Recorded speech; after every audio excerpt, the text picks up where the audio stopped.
Chris Shandek, CYInterview, covering Las Vegas and the world. If you haven't already, please hit the like button below and please hit the subscribe button below to keep up with everything we have going on here at CYInterview in Las Vegas and beyond. We greatly appreciate. We're here in downtown Las Vegas today, and today with the Wimbledon Championships this weekend, we're going to revisit our CYInterviews with women's tennis stars Melanie Oudin and Martina Navratilova. Here are those CYInterviews. You're on CYInterview. This is Chris Shandek. She is one of the greatest to ever play the game of tennis, with an astonishing 59 major championships. We caught up with Martina Navratilova recently to talk about what is going on in her life today, and here's what she told us. Martina Navratilova, tennis legend, how are you tonight? What's new in your life? Well, a lot and nothing at the same time. I'm still here. I have a great family. I'm getting married. And still doing tennis commentary. I'm doing a lot of speeches around the world. And, I'm like a dolphin. Dolphins spend 75% of their time playing and 25% of the time looking for food. So that's about a good ratio for me. Now, every week, how often do you still get to play tennis? Not as much as I would like, but often enough. I still play the Legends at all the Grand Slams, so I get to play at least 4 times a year in those events and maybe a couple other exhibitions. And so I keep current, I keep hitting, and my 13-year-old is playing tennis, so I get to hit with her as well. Well, that's truly amazing. Finally, what brings you here to Art Basel? What do you like about this week? I live in Miami, so that's what brings me here. And IWC, we've had a long connection through the Laureus Foundation and the Laureus Academy. They sponsor the Academy, so I'm here on behalf of the Academy. And love watches. So I think I have 3 or 4 IWC watches. Well, Martina, hang on with me. It is such an honor to meet such a wonderful human being. Take care. Thank you very much. Thank you. For CYInterview, I'm Chris Shandek. This is Chris Shandek, and you're on CYInterview.com. When the Williams sisters blasted onto the tennis scene in the 90s, many people started saying that these two women would be the future of women's tennis. Today, Venus and Serena Williams are the 2 highest-ranked American female tennis players. The 3rd highest-ranked American female player is Melanie Oudin. She's only 18 years old, but she has already presented a good body of work after last year's surprising run to the semifinals at the U.S. Open. Oudin spoke with me recently to tell me about her progress as a young tennis player, who still believes she has much to do before she can start winning on a more constant basis. We've never talked with a female tennis player. Well, we have that luck today. She is the 3rd highest ranked American women's tennis player. Melanie Oudin, thank you for joining me today. How you doing? Good, how are you? I'm doing very well. When I thought about what I would ask you first, I got to the conclusion that you had this amazing run last year at the U.S. Open, and through that, the expectations went through the roof. Is that the downside of being a young athlete, overachieving, and then everyone just thinks you're going to be better from there? Or is there something else other than that? It definitely adds some pressure because of how I did last year. Everyone expects this year for me to do as well or even better. So there's a lot more expectations than there were last year.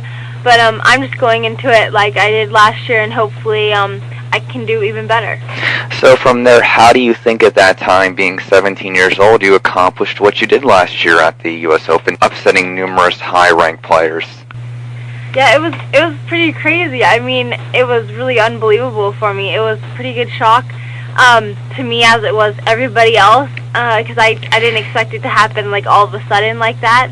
But I played some really good tennis. I fought really hard, and I was able to come out with wins in those tough matches. We have this I Want It Now, you can be famous by being on a reality show society, my team needs to win now, not next year culture. So then everyone, it's like it's nothing but up from here for you. Do you think people would have reacted differently if you were in tennis maybe a few decades ago, where perhaps people would have just waited and seen what you did after the U.S. Open instead of putting all this extra hype on you? Maybe, I can see how people want me to do well and they expect more from me because there aren't really a lot of Americans that are coming up. I mean, I'm the 3rd highest behind the Williams sisters, and I'm only ranked like 42 in the world. So I'm trying to close that gap a little bit by doing better. But it's really nice to have the crowd support and a lot of new fans. But then, yes, it is a lot of pressure added that people expect me to do well all the time now. But at 18 years old, I would imagine, as you're still progressing in your athletic goals, what really are your expectations for yourself? And really, what would you like people's expectations to be for you? Well, for myself, I mean, I always expect myself to give 100%. Every time I go on the court, I expect myself to believe in myself, and I play with confidence and do the best I can, and that's all you can do, really. I mean, you can't expect more from yourself than that, but I think sometimes people expect too much from me. When last year I had a really, really good run at the U.S. Open, but it doesn't mean it's going to happen all the time just because I had one really, really good tournament. I'm still learning, I'm still young, and I know I can improve a lot in my game still.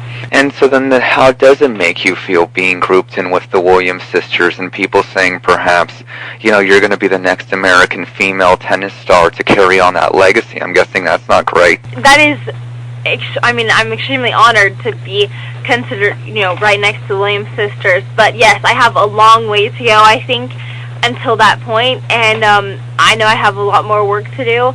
And yes, I mean, it's a little bit tough, the fact that there aren't that many Americans that are close by me in the rankings. But I think a lot of them are going to start coming up now, and hopefully there'll be a lot more Americans in the top 100 soon. Well, when I refer to that's not great, that's just added extra pressure, obviously. So who has been the most helpful through this last year as you've battled some obstacles? Really, my coach has been extremely helpful. I've been with him since I was 9, so he knows, we've been through a lot together, so he knows really, everything about my game and how I did last year, and then how handling everything has been, all the expectations and all the pressure from everyone. So I think he's been the most helpful. I wonder, when you look at younger players like Martina Hingis and Tracy Austin, for example, do you find any inspiration in them? Yes, I do. I didn't get to watch them a lot because I was really young. When they were playing, when I started playing, I was actually watching the Williams sisters. They were the first ones I really started admiring when I was little.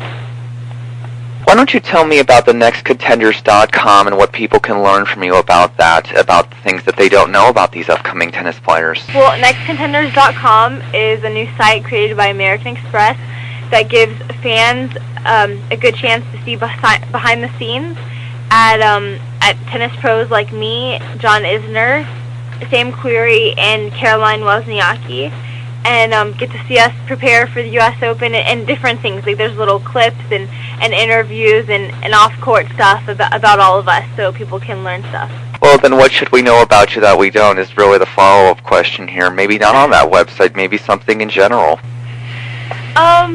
Things about me, I'm pretty much just like a normal teenager. People don't understand that I, right before the U.S. Open last year, I was still a completely normal teenager, and I'm still one too. I think I've matured a lot as a player and as a person through all of this, and I've had to grow up pretty quickly, but I still like to do all the same things that normal teenagers do. But I know that your sport takes a lot of time and discipline, so you're saying to me that you have time to do normal teenager things? Maybe that even includes dating, for example?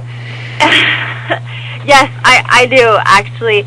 I'm going to have a boyfriend, so I do go on dates and stuff, and I go out with my friends to movies and shopping and all of that stuff when I'm home, which isn't that often, but I do get to. For CYInterview.com, I'm Chris Yandek.